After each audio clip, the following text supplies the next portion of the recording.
Hello, Room 5 families. My name is Kayla Thomson, and welcome to our virtual open house. I'm sorry we can't be together in person this year for open house, but I hope you find this just as informational and helpful to get an idea of what our year is going to look like together. So let's get started. A quick introduction. I graduated from Quinnipiac University with my master's in elementary education and my bachelor's in sociology.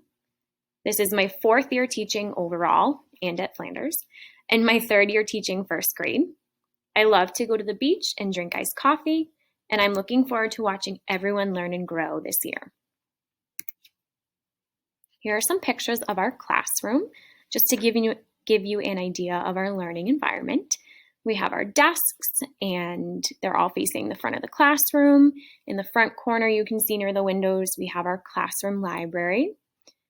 We have lots of resources on the walls and tools to help us with our learning, such as our alphabet chart, our blend chart, whatever anchor charts we're learning about for our units. We have a little Rashid, our mascot, next to our class schedule. And the other wall, there is our word wall, which is such an important tool for us to be using, as well as a little space to show our student work and the great work that we do. And then our mood meter, which I'll talk more about later, but that mood meter is also posted for students to see and reference throughout the day. So those are some pictures. Here's just another picture from a different angle. This is right when you walk in the door. So I try to keep it bright and colorful for students to have a really welcoming environment together in our classroom. Here is an example of our typical day in first grade. This is usually the schedule that we follow. Of course, each day can be a little different depending on what's happening, but they come in the morning and do morning work while we go over the attendance. We have morning announcements. Students work independently on their morning work and get settled into the day. We then have morning meeting. I try to make it as interactive as I can for the students still. I know we don't have the carpet this year, but they take out their whiteboards. We read our morning message together every day. Students have the opportunity to share a little something. We also then go over days of the week, the date. We do the weather. We graph our weather every day and talk about what we notice with our weather graph. And I really try to keep it just as interactive to help students start off that morning and get us into the flow of learning.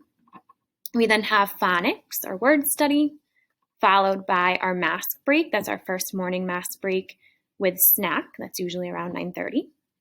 We then come inside for writer's workshop before lunch and recess. After lunch and recess, we do math. Most days are specials after math. Sometimes it's flip-flopped, followed by our second math break in the afternoon, and then reader's workshop and social emotional learning before we go home. So the days usually fly, but they are packed with such learning. As a review, this is our special schedule. On Monday, we have gym. Tuesday, we don't have a special. I usually use that time for computer practice and just getting students a little bit more comfortable with the technology and the different platforms that we'll be using throughout the year. So RazKids, iReady. Already I've noticed in the couple weeks, students are really getting used to logging in and finding the iReady icon in their favorites, and they're really, really impressing me with their hard work for that. Wednesdays, we have library, Thursdays, music, and Friday, art. Homework this year will consist of 20 minutes of reading daily. Students will take books in their book bag home on Monday, and those can stay at home all throughout the week, but should be returned on Friday so that students can swap out those 10 books and get 10 new ones for the next week. Students will also have to practice snap words, both reading them and writing them. You will be getting updated word walls sent home with the snap words that we've taught based on each unit throughout the year. You can have students practice reading them, writing them. You can do some really fun interactive ways of writing. I know some people do with rainbow writing, so taking the word, writing it in different colors. You can have them do them with chalk outside. There's all different strategies. However, students would like to practice those at home. They can even just write them in sentences, but that's a great way to make sure students have those snap words to help with their fluency. We also are going to ask that students practice math facts nightly to gain fluency. We'll also be sending home resources for that as well, different facts and flashcards to practice throughout the year. I know for now we've been working on doubles facts, so those might be the first ones you'll see coming home, or just to have them practice those double facts. And then, of course, if there's any day where there's work that needed to be finished in class and that was not done, students may take that home to be done overnight as well. If you have any questions at any point about homework, please don't ever hesitate to reach out and ask. I'm more than happy to help clarify things, and definitely keep that communication open, especially about homework. I don't want it to be stressful. It shouldn't be for new learning. This is just to help reinforce those skills that we are teaching in the classroom and really strengthen that home to school connection. We'll go over mask breaks again. Masks must be worn in the classroom and hallways at all times. That's just to keep our safety and to have everyone hopefully stay as healthy as they can. We have at least 4 mask breaks a day. We have our morning mask break, which is our snack, lunch, recess, and then an afternoon mask break as well. And then on Mondays, gym actually serves as a 5th mask break for students. Please make sure your child does have at least 1 extra mask in their backpack. I know especially with the weather changing now, it getting colder, sometimes we have some runny noses or students' masks get wet or dirty. Definitely make sure they have an extra if you can, so that if they need to swap them out throughout the day, or if it breaks, they have that backup. We do have some here in the classroom, but it's helpful for them to have that extra. For Reader's Workshop, we use the workshop model. So teacher teaches a mini lesson, and then students work on independent reading and independent practice with support. Units that we cover this year are Readers Build Good Habits. That's what we're working on now. We're also reviewing a little bit about the Avid Reader unit that they did in kindergarten, I believe, at the end of last year. And that just kind of went over what an avid reader looks like, some of those habits that avid readers have, and it went really well to help transition into those first grade reading habits. The next unit we do afterwards is the Word Detective unit, which is super fun and engaging for the students. They love this unit every single year. And that is really just going over strategies and skills to help them solve tricky words. Unit 3, we go into nonfiction reading, learning all about the world. Unit 4 is when we really get to study those characters in our books a little closer. Unit 5 talks more about those big jobs, getting into the fluency, phonics, and comprehension. Unit 6, meeting characters and learning lessons. This is more of a study of story elements, getting into those deeper level texts. And then Unit 7, reading nonfiction cover to cover. And we do a little bit of nonfiction book clubs with that unit. We do assessments this year. They'll be October, March, and May. Those are those Fontes and Pinnell reading level assessments, the formal ones. We are completing them right now, so it'll give everyone a better picture of where students are at with their reading. We also do snap word assessments throughout the year multiple times, as well as some developmental spelling and writing of snap words as well. For phonics, we have a little picture of our class mascot, Rashid. You may hear your child talking about Rashid the lion. He is our phonics mascot for the year. It really helps to make that phonics interactive and engaging for students. Phonics promotes and supports children's reading and writing skills. We go over fluency, decoding, and spelling strategies. Some of the areas of focus throughout the units are blends and digraphs, silent E or CVCE words, word endings, and vowel teams. So right now we're really talking more about the review of thinking about letters and studying letters and names, and then we'll go into each of these other parts as well throughout the year. And then don't forget, ask about Rashid the lion. They really do love him and already are so excited to continue learning about Rashid and our phonics skills. For Writer's Workshop, We are starting with small moments, so writing a personal narrative, something that we did or something that happened to us. We'll then go into nonfiction how-to and all about books, which are always fun.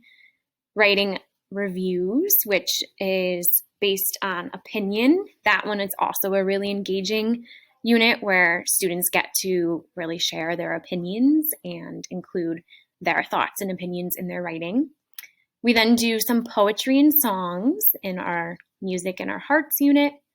We then go back to from scenes to series. We do a little bit more fiction writing and talk more about how our stories can build off each other. And then at the end, we do more of the expert projects or individual projects. We talk about writing like scientists, and it's a little bit more of that comprehensive review for the end of the year. For math, we follow the Common Core State Standards for grade 1. We go over operations and algebraic thinking, number and operations in base 10, measurement and data, and geometry. We will also be using the iReady program online to reinforce what we are learning in class. So they'll have some assignments every once in a while that they'll get on their iReady account that they can use to reinforce those topics we've taught. And there's also some learning games that are fun and engaging for them to practice their skills. For science and social studies, some of the social studies units we covered go over families. Super fun unit is the holidays. We can learn about all different holidays throughout the world and then talking about neighborhoods. For science, we go over sunshine and shadows, animals, liquids and solids, and then we also talk about life cycles and insects a little bit too. This year, social emotional learning is definitely important and something that we're focusing on. We have that social emotional time each day. This is really when we read stories and talk about different feelings, emotions, and talk about our reactions to the stories. Some of the stories we've read so far are about the color monster, Today I Feel Silly, and stories such as I'll Wait, Mr. Panda. That's a really great one that we've been talking about to help reinforce that we need to be patient sometimes, and sometimes we have to wait. We will also go over some breathing strategies or calming strategies to help us regulate our emotions. We'll get more into the regulating as we continue throughout the school year. We go over the mood meter and do regular check-ins to reflect on our feelings and emotions. And then we also have our classroom charter. That's kind of like our classroom agreement or that bond that we have for us this year. This is an example of the mood meter. So we'll really be getting to talk more about the mood meter. We've definitely done work with emotions this year and we've mentioned it, but we're really going to dive deeper into the mood meter and plotting our mood. If you notice the 4 colors, just as a quick little overview, the red as an example would be like that high energy, angry, anxious. The yellow is more of that excited, happy. The blue is tired, sad, and the green is like that calm, lower, pleasant energy. For our social and emotional learning, we do have our classroom charter. We said that in room 5, we want to feel happy, included, safe, proud, and loved. And in order to feel those ways, we kind of have agreements that we will be kind to one another, follow directions, help us to stay healthy, keep our bodies to ourselves, and do our best. And we each signed that charter as an agreement saying that we know we want to feel these feelings and we're going to try our best throughout the year to help each other, either like each student individually or help each other feel those feelings. I also wanted to include a little bit about classroom donations. Thank you to everyone who has already asked or sent in donations for our classroom. If you are interested and would like to donate supplies that are needed for our class, I'm going to be sending a link out soon. There's just a few little things that we could use to help us, especially things such as recess or some nice soft tissues. So I will have that sent out pretty soon for you guys if you are interested. And I really just want to thank you for watching my open house presentation.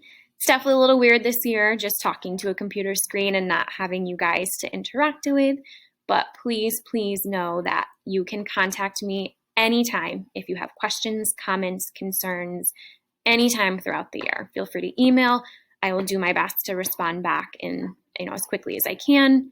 I look forward to a great year in first grade with your child and working together.